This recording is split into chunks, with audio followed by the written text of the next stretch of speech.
है सिटी 24 उज्जैन। तो चलिए नजर डालते हैं आज की प्रमुख खबरों की ओर। विधानसभा चुनाव हेतु शासकीय इंजीनियरिंग महाविद्यालय में मतदान दलों को मतदान सामग्री वितरण कर दिया गया है। 17 नवंबर को होने वाले विधानसभा के जिले की 7 विधानसभा में मतदान दलों को मतदान सामग्री वितरण किया गया है। मतदान दलों को सामग्री वितरण कार्य प्रारंभ होने पर प्रशासनिक अधिकारियों द्वारा सामग्री वितरण का निरीक्षण किया गया। दरअसल गुरुवार को विधानसभा निर्वाचन 2023 के अंतर्गत शासकीय इंजीनियरिंग महाविद्यालय में मतदान दलों को मतदान सामग्री वितरण का कार्य सुबह से प्रारंभ हो गया है। उल्लेखनीय है कि महाविद्यालय में बनाए गए जिले की 7 विधानसभा क्षेत्रों के वितरण केंद्र में मतदान दलों को सामग्री वितरित की जा रही है। इस अवसर पर जिला पंचायत सीईओ मृणाल मीना ने सामग्री वितरण का निरीक्षण किया और संबंधित आरओ को आवश्यक निर्देश दिए।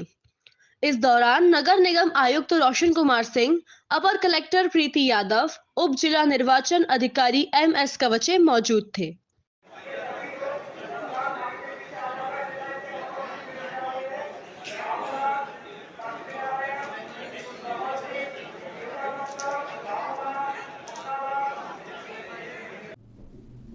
उज्जैन जिले के समस्त मतदातागण, आप सबको विदित है कि पूरे प्रदेश की तरह हमारे ज़िले में 17 नवंबर को मतदान होने जा रहा है। मतदान का समय सुबह 7 बजे से शाम 6 बजे है। सभी लोगों को लगभग मतदाता पर्ची पहुंच चुकी है और मतदान केंद्रों पर सारी व्यवस्थाएं माकूल हो गई हैं। आप सबसे अनुरोध है कि आप अपने मताधिकार का अवश्य प्रयोग करें, अपने नियत मतदान केंद्र में जाएं और वहां जाकर सबसे पहले वोट डालें। आपके मताधिकार के उपयोग से लोकतंत्र को मजबूती मिलती है और आप एक अच्छे नागरिक का संकल्प लेते हैं।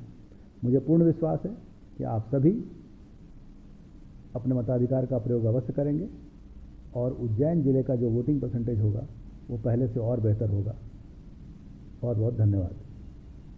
सरकार के पेंशन भोगी कर्मचारियों और अधिकारियों ने अधिक से अधिक मतदान की अपील की है। मध्य प्रदेश पुलिस पेंशनर संघ जिला इकाई उज्जैन एवं सेवानिवृत्त कर्मचारी संघ की ओर से अधिक मतदान के लिए आम नागरिक एवं रिटायर्ड कर्मचारी, शहर के नागरिकों को आगामी 17 नवंबर को होने वाले चुनाव में अपने मताधिकार का उपयोग करने हेतु जागरूकता अभियान चलाया गया। प्रमोद भदौरिया एवं दिलीप चौहान ने बताया कि मतदान सभी का अधिकार है और इसलिए सभी नागरिक अधिक से अधिक मतदान करें। इस क्रम में सभी कर्मचारी टावर चौक पर इकट्ठा हुए। यहां पर सभी ने मानव श्रृंखला बनाकर शहर की जनता से अधिक मतदान करने की अपील की। कर्मचारियों का कहना था कि मतदान करने से ही हमारा देश मजबूत बनेगा। इस मौके पर सभी कर्मचारी टावर चौक पर इकट्ठा हुए। यहां पर मानव श्रृंखला का निर्माण किया गया और शहर की जनता से अधिक मतदान करने की अपील की गई। वहीं सभी कर्मचारियों ने स्वर में कहा कि मतदान करेंगे तो ही हमारा देश मजबूत होगा। हमारे संयुक्त मध्य प्रदेश संयुक्त पेंशनर संघ के तत्वाधान में आज हम लोग सब एकत्रित होकर अपने बैनर और तख्तियां में लगाकर सभी आम नागरिकों को हम लोग जो है प्रेरित कर रहे हैं कि 100% मतदान करें और वोट अपना अवश्य डालें। इसको प्रेरित करने के लिए हमने मानव श्रृंखला बनाकर करीब 400-500 लोग हम लोग इकट्ठे हुए और इसमें जो है सबको प्रेरित कर रहे हैं। मेरा नाम प्रमोद सिंह भदौरिया, संयुक्त मोर्चा संयोजक, जिला संयोजक।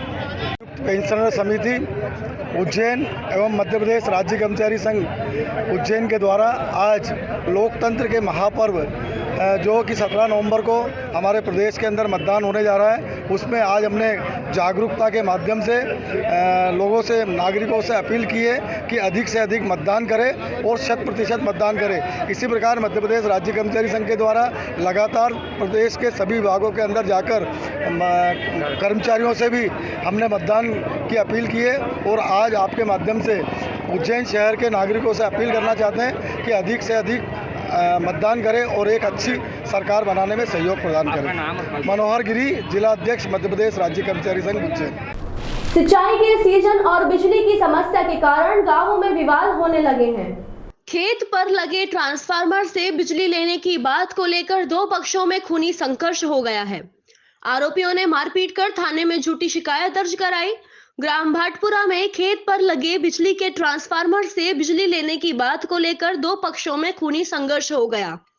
मामले में एक ही परिवार के 3 लोग घायल हुए हैं, जिन्हें उपचार के लिए उज्जैन के जिला अस्पताल में रेफर किया गया है। घायल मोहनलाल पिता मांगीलाल ने बताया कि खेत की सिंचाई करने के लिए ट्रांसफार्मर से बिजली लेने की बात पास में ही रहने वाले खेत मालिक से हुई थी और मेरे द्वारा लाइट दी गई थी। मेरे लड़के मोहनलाल को गब्बाजी ने कहा कि मैं दूसरे की जमीन बांटे रखूंगा तो उसमें भी इसी डीपी से लाइट लेकर पानी फेरूंगा। इस बात से मेरे लड़के मोहनलाल ने गब्बाजी को मना कर दिया। मेरा निजी ट्रांसफार्मर है, सबको लाइट नहीं दे पाऊंगा। इस बात से आरोपी नाराज हो गए और युवक और उनके परिवार के साथ मारपीट शुरू कर दी। इतना ही नहीं, घर में घुसकर मांगीलाल, मोहनलाल, सीताबाई के साथ मारपीट करने के बाद तीनों के खिलाफ झूठी रिपोर्ट भी थाने में दर्ज कराई है। घायल युवक ने कहा कि पुलिस ने हमारा कुछ भी सहयोग नहीं किया है। फरियादी ने आरोपियों के खिलाफ कड़ी कार्रवाई करने की मांग की है। कानड़ थाना पुलिस ने मामले में जांच शुरू कर दी है। गब्बाजी, रतन पिता का गब्बाजी के कुआं और हमारा कुआं पास में सर। तो मैं डीपी मेरा नाम से लाया हूँ, मोहनलाल पिता मांगीला नाम से नेजू डीपी है सर मेरी, मैं योजना में लाया हूँ। तो उन्होंने बोला मेरी 5 बीघा ज़मीन है, मैं तुम्हारे 10 रुपये दे दूँ मैं, और जिसके बाद में तुम पानी मेरा दे देना लाइट। तो मैं सब ठीक है, तेरी 5 बीघा ज़मीन पिला लेना, कोई दिक्कत नहीं है। और कनेक्शन में भरता हूँ, बिल भी मैं भरता हूँ सर, उनके वो कुछ नहीं देता है मुझे। तो सर उनका पिताजी गब्बाजी देख के बोला कि मैं ज़मीन दूसरा ही बांटे रखूँ। तो मैंने किया सर, हम दूसरा ज़मीन में लाइट नहीं दे, मेरी मोटर नहीं उड़ती है सर, हम तुम्हारी ज़मीन 5 बीघा ज़मीन तुम पालो, खूब रात दिन चलाओ, मेरे को दिक्कत नहीं है सर। वो ज़बरदस्ती करने लगा साहब मेरे से। फिर उन्होंने डोकरा ने हमको खाली बातें भरने से मगजमारी हुई, तो थोड़ी सी बात के लिए वो लेकर वो घर चले गए। घर जाके उनका लट, उनकी औरत और मनक जितना भी उनका पूरा परिवार था, उनका पूरा लट लेके आया साहब। फिर मेरे को कुएं में ढूंढने गया वो मारने के लिए। फिर कुआं में नहीं मिला, मैं फिर घर पे आके मारा साहब पूरा घर के।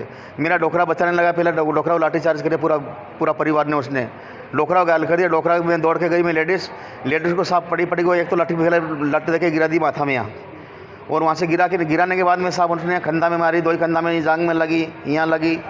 जिसके बाद में सर मैं दौड़ के गया तो मेरे को सर 3 ही मावटा ने पिताजी छोड़ के मेरे में लाठीचार्ज कर दी। मेरे में लाठीचार्ज करके पूरा परिवार ने हमला करके मेरे को मैंने लट पकड़ी, 2 जने की लट पकड़ी। लोग आए हमला करने के लिए? साहब 6-7 लोग थे, उनके 3-4 तो लेडीज़ थी। आप कितने लोग घायल हुए? हम 3 लोग, 3 ही मावटा घायल हुए सब, 3 लोग। एक तो कौन से गाँव में विवाद हुआ? ये भाटपुरा में सर, गाँव में आके मारे हम, दूसरे गाँव से आके, वो सिंह कॉलोनी में था, कॉलोनी पास में 1 किलोमीटर दूर सर, वहाँ से गांव में आके मारे हमको। क्या नाम है आपका? मेरा नाम मोहनलाल जी सर। जिसके बाद में कहाँ पे रिपोर्ट लिखाई इसकी? ये कानड़ थाना में रिपोर्ट लिखाई सर, और पुलिस प्रशासन ने मेरी कोई मदद नहीं की। सुनो मेरी बात, उसने क्या किया, उनसे पैसा ले लेके हमने क्या किया, उसको बिल्कुल खर्च भी नहीं आई। और डॉक्टर जो है मेरी MSc डिग्री 5 दिन तक मैं आगे पढ़ी, 5 दिन तक आगे मैं भर्ती रही, 5 दिन तक डॉक्टर को पैसा भर दिया उसने, और इसको बिल्कुल भी चोट नहीं लगी। वो पट्टा चढ़ा के पड़ गया, मेरा हाथ पिक्चर हो गया। उसने डॉक्टर ने पैसा ले लिया, क्या हमने किया, और मेरे डॉक्टर ने MSc नहीं करी, 5 दिन तक पढ़े रही, मैं भैया फरिया। फिर मैंने 181 फ़ोन लगाया ऑनलाइन में, फिर 81 वाला ने फ़ोन किया, जब मेरे 5 दिन के बाद MSc की। ऐसा क्या भी हुआ था साहब मेरे को। बाबा महाकाल की नगरी में कई परंपराएं देखने को मिलती हैं। उज्जैन जिले में कई परंपरा ऐसी हैं जिन्हें देखने पर मजबूर कर दिया जाता है। आज भी कुछ परंपरा हैं जो खत्म हो जाना चाहिए, लेकिन आज भी सुचारू रूप से जारी हैं। इनमें से ऐसी ही एक परंपरा है पाड़ों की लड़ाई, जो कि यहाँ पर दीपावली के 2 दिन पश्चात भाई दूज के दिन यह परंपरा निभाई जाती है। यहाँ एक ही परिवार के 2 पाड़ों में कुश्ती करने की परंपरा है। इसमें आमने सामने 2 अच्छे हेल्दी पाड़ों को छोड़ दिया जाता है। देखते ही देखते यह दोनों पाड़े आपस में भिड़ जाते हैं। इस दृश्य को देखने के लिए उज्जैन के लोग तो ठीक हैं, किंतु आसपास के लोग भी बड़ी उत्सुकता से यह देखने आते हैं। विशेष बात यह रहती है कि इन दोनों की अगर भिड़ंत जबरदस्त होने लगती है तो उनके मालिक इन्हें रस्सी से खींचकर अलग कर देते हैं, ताकि भिड़ंत खुंजार ना हो जाए, और दोनों को अलग अलग कर अपने अपने स्थान पर भिजवा दिया जाता है।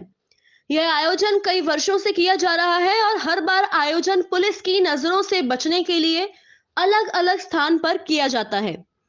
हालांकि पशु क्रूरता अधिनियम के तहत यह एक प्रकार का जुल्म है, लेकिन परंपरा के नाम पर यह आयोजन कई वर्षों से देखने को मिल रहा है। आज भी इस आयोजन में 4 जोड़ी पाड़ों का दंगल हुआ और जो पाड़ा कमजोर होता है वह मैदान छोड़कर भागने लगता है और वहीं पर आयोजन समाप्त कर दिया जाता है। किस प्रकार की परंपरा देखी आज आपने? ये जो बाबा महाकाल की नगरी में हमने जो परंपरा देखी है, आज दिवाली के दूसरे दिन जो भाई दूज होता है, भाई दूज के दिन जो परंपरा देखी है, 2 हेलों की लड़ाई में जो लड़ाई करवाते हैं, एक खुले मैदान में ले जाकर करवाते हैं कि ताकि लोगों को तकलीफ ना हो, वो देखकर दिल को बहुत तसल्ली हुई। और बाबा हर बार कुछ नया दिखवाते हैं, इस बार भी कुछ नया ही देखने मिली। जो पुरानी परंपरा है जो चलती आ रही है, आज भी यहाँ सुख शांति से मनाई जाती है। जो हेले के मालिक है वो ज़्यादा युद्ध बढ़ जाने के बाद में उन दोनों को अलग करवाते हैं और उनको चोट ना लगे, इस प्रकार से उनको सब कुशल मंगल रखते हैं। ये देखकर हमारा दिल बहुत संतुष्ट हुआ। जय श्री महाकाल। क्या नाम आपका? मेरा नाम आनंद जोशी, वर्धा जिला पुलगांव से आया हूँ। गुरुवार को चुनाव सामग्री लेकर सभी विधानसभा की टीम रवाना हो गई है। कलेक्टर एवं जिला निर्वाचन अधिकारी कुमार पुरुषोत्तम ने इंजीनियरिंग कॉलेज में मतदान सामग्री वितरण कार्यवाही का निरीक्षण करते हुए और संबंधित अधिकारियों कर्मचारियों को आवश्यक दिशा निर्देश देते हुए कहा कि निष्पक्ष चुनाव करना हमारी प्राथमिकता है। सभी पोलिंग टीम बिना दबाव के काम करें। मतदान सामग्री का वितरण आज किया गया है, किस तरह की पूरी व्यवस्था की गई थी, कितने केंद्र बनाए गए हैं? ये 1824 मतदान केंद्र और 3 सहायक मतदान केंद्र, कुल 1827 मतदान केंद्र है जिनके लिए पार्टियां रवाना हो रही हैं। 1 घंटे में सभी पार्टियां यहाँ से प्रस्थान कर जाएंगी। आपने देखा जो व्यवस्था है, इस बार हमने ये व्यवस्था सोची थी कि लोग अपनी टेबल पे आके बैठें और वहीं उनको सारी सामग्री का वितरण हो और उसी हिसाब से सारी कार्रवाई चल रही है। 2 बजे तक पार्टियां अपने अपने गंतव्य पे पहुँच जाएंगी। पूरे जिले में कितने क्रिटिकल मतदान केंद्र हैं और क्या व्यवस्था है? जिले में 241 क्रिटिकल मतदान केंद्र है और चुनाव आयोग के निर्देश के हिसाब से वहाँ पे अतिरिक्त व्यवस्था, अतिरिक्त फोर्स, माइक्रो ऑब्जर्वर, वेबकास्टिंग की गई। मतदान पेटियां जो है मतदान के बाद लाएगी जा रही है, तो किस तरह की मॉनिटरिंग की जा रही है? जिस भी वाहन में अगर ईवीएम है उस पर जीपीएस ट्रैकिंग हो रही है, तो और हमारा कंट्रोल रूम स्मार्ट सिटी में बना हुआ है जहाँ से हम ट्रैक कर पा रहे हैं। इवन आरओ ऑफिस में भी कंट्रोल रूम है जहाँ से हम देख पा रहे हैं कि गाड़ी कब पहुंची, कितनी देर लगेगी, वो सारी ट्रैकिंग यहाँ से होगी। तो कितने पुलिसकर्मी इनके साथ में लगाए गए हैं, कितने कर्मचारी हैं टोटल? कि मतदान दलों में लगभग 8000 कर्मचारी, उतने ही पुलिसकर्मी और स्पेशल पुलिस ऑफिसर हैं। तो मतदान प्रक्रिया में कम से कम 16000 अधिकारी कर्मचारी लगेंगे। कितने मतदान केंद्र भी बनाए गए? पिंक मतदान केंद्र 400 के लगभग है अपने जिले में। मतदाता कर्मी कितने अपने मत का प्रयोग करेंगे? कितने मतदाता हैं पूरे विधानसभा में? 15.5 लाख के करीब मतदाता हैं जो अपने मताधिकार का प्रयोग करेंगे। अधिक से अधिक वोटिंग हो उसके लिए किस करेंगे आप? लगभग 99% हमने वोटर स्लिप बांट दिया है। स्वीप की गतिविधियों में हमने बहुत कोशिश की कि मतदान अधिक से अधिक हो। मेरा सबसे आह्वान है कि लोकतंत्र में आप अपने मताधिकार का प्रयोग अवश्य करें। कल सबसे पहला काम वोट डालने का करें। वक्त है एक छोटे से ब्रेक का। मिलते हैं एक छोटे से ब्रेक के बाद। कहीं मत जाइए और बने रहिए हमारे साथ केवल सिटी 24 उज्जैन पर। जय श्री महाकाल। आप सभी शहरवासियों को माहेश्वरी नमकीन की ओर से दीपावली की हार्दिक हार्दिक शुभकामना। इस बार दीपावली मनाइए उज्जैन के प्रसिद्ध माहेश्वरी के नमकीन एवं मिठाइयों के साथ। माहेश्वरी के नमकीन एवं मिठाइयाँ, स्वाद ऐसा जो सबके मन भाए, शुद्धता एवं स्वाद का अद्भुत संगम। माहेश्वरी के नमकीन एवं मिठाइयाँ eat right approve RO water से निर्मित शुद्ध एवं कम फैट में बना हुआ नमकीन, लेबोरेटरी टेस्ट क्वालिटी। और हाँ, माहेश्वरी नमकीन पर एक बार तेल के इस्तेमाल के बाद दोबारा जले हुए तेल का इस्तेमाल नहीं होता। नमकीन में 120 तरह की वैरायटियों का अद्भुत संगम, स्वाद ऐसा जो सबकी जुबान पर चढ़ जाए। माहेश्वरी के नमकीन एवं मिठाइयाँ होटल साईं पैलेस के पास, महाकाल वाणिज्य के सामने, नानाखेड़ा उज्जैन। माहेश्वरी नमकीन की एक और ब्रांच अमर सिंह मार्ग, फ्रीगंज, उज्जैन। माहेश्वरी नमकीन आपसे निवेदन करता है कि राष्ट्रहित में मतदान अवश्य करें। मतदान आपका अधिकार है।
अधिक मतदान को लेकर सामाजिक और धार्मिक संस्थाओं ने अपील जारी की है। 750 से अधिक अंकित ग्राम सेवाधाम आश्रम वासियों ने 17 नवंबर को अपना अमूल्य मतदान करने की अपील की है।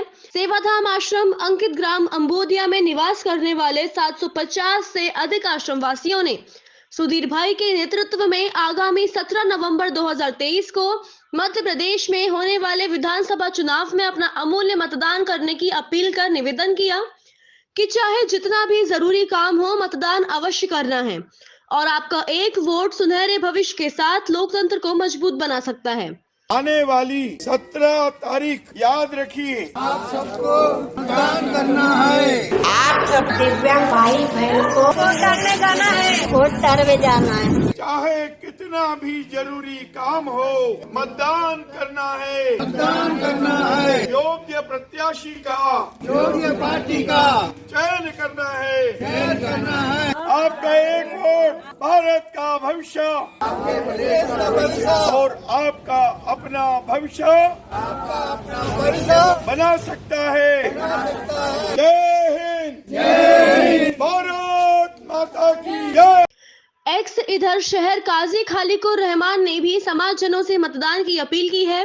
शुक्रवार को मतदान किया जाना है, इसलिए धार्मिक गतिविधियों के साथ ही मतदान करने की आवश्यकता बताई है।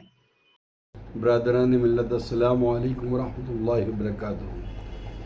आपसे अपील की जाती है, आपसे दरख्वास्त की जाती है कि आने वाले 17 नवंबर 2023 को होने वाले चुनाव के अंदर आप अपने वोट का इस्तेमाल करें और ये ख्याल रखें कि हमारे घर में या हमारे महल्ले के अंदर कोई शख्स न बचे जो वोट न डाले, बल्कि वो माजूर लोग जो वहाँ तक नहीं पहुँच सकते हैं उनके लिए भी कोशिश करें ताकि वो वहाँ पहुँच सकें और अपने वोट का सही इस्तेमाल कर सकें। देखिए, हमारा वोट उसकी कीमत समझनी होगी और वोट डालना इंतहा से ज़्यादा ज़रूरी है। अगर हम वोट न डालेंगे तो सही आदमी का इंतखाब न कर पाएंगे और अगर सही आदमी का इंतखाब न होगा तो अंदाज़ा लगा लीजिए कि आने वाले वक्त के अंदर वो वहाँ जा कर के क्या करेगा।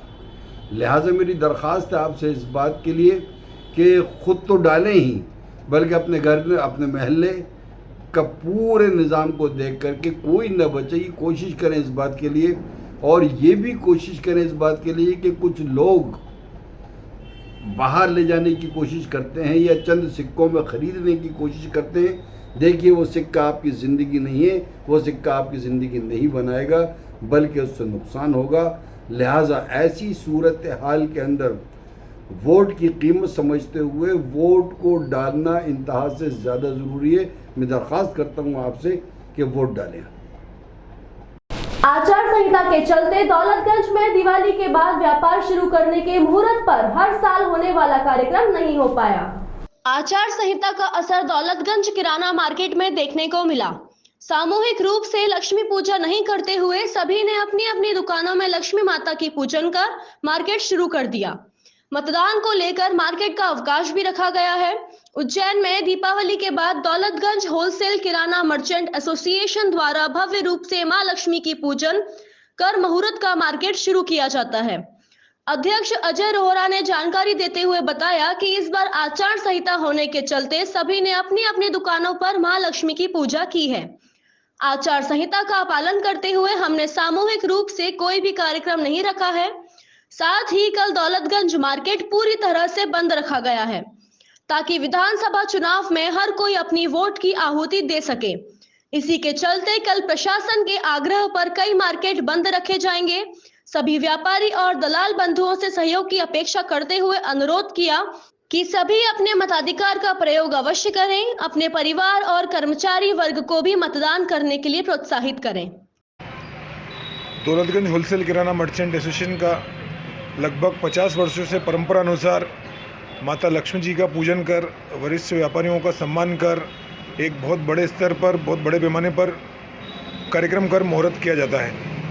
परंतु इस बार चुनाव की दृष्टि से धारा 144 लागू होने के कारण प्रशासन द्वारा इस प्रकार का किसी भी कार्यक्रम करने का अनुमति नहीं दी गई। इसलिए हम सभी व्यापारियों ने शहर के हित में ध्यान में रखते हुए हम लोगों ने इस प्रकार का बड़ा प्रोग्राम कैंसिल कर हम लोगों ने इस बार सभी जनों ने अपनी अपनी दुकानों पर माता लक्ष्मी जी का पूजन कर अपने व्यापार की शुरुआत करी है।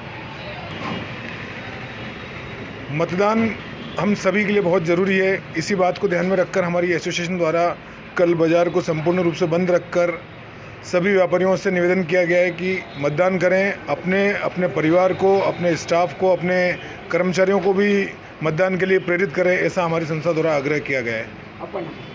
अजय रोहरा, अध्यक्ष दौलतगंज होलसेल किराना मर्चेंट एसोसिएशन उज्जैन। आज के अंक में बस इतना ही। नई खबरों के साथ बने रहने के लिए देखते रहिए सिटी 24 उज्जैन।